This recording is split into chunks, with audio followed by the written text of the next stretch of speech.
A parrot toad. Bird. Ellie was born 23rd of April in 2015. And Gasped Mr. Gold. Sarah had a regular pregnancy, nothing much out of the ordinary. At first everything seemed completely fine. He was crying a bit more than maybe we were expecting.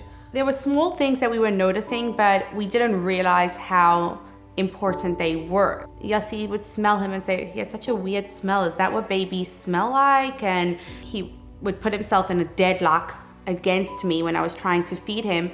And I remember remarking to Yossi, it feels like he's pushing me away. And later we were to learn that that's exactly what he was doing, because unbeknownst to me, my breast milk, which is obviously full of protein, was killing him.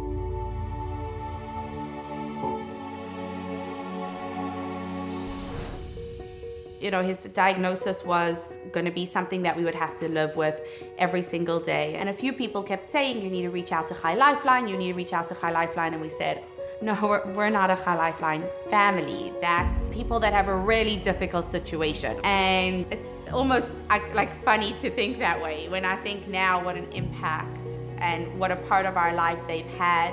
We live pretty far out from most areas in Miami, and yet we would still have, whether it be Ellen or Esther or just volunteers coming up here and just visiting us in our house.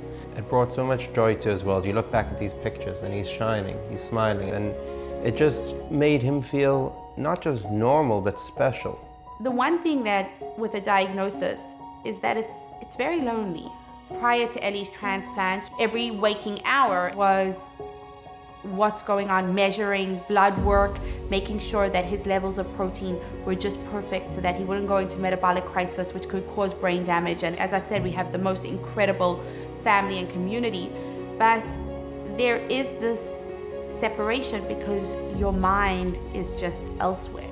The Chai Lifeline understands what no one else can because they've seen it all, meaning they've helped so many and understand how to help. One of the parts of what they really create is this world, this connection with the other families, even just the simple thing as the WhatsApp group. And you see the ability for parents to share, to ask questions, to complain, and there's a commonality. Yes, our diagnoses may be completely separate. Our lives may look so different. We may look different on the outside, but we have this core essential commonality. And I think that's such a gift.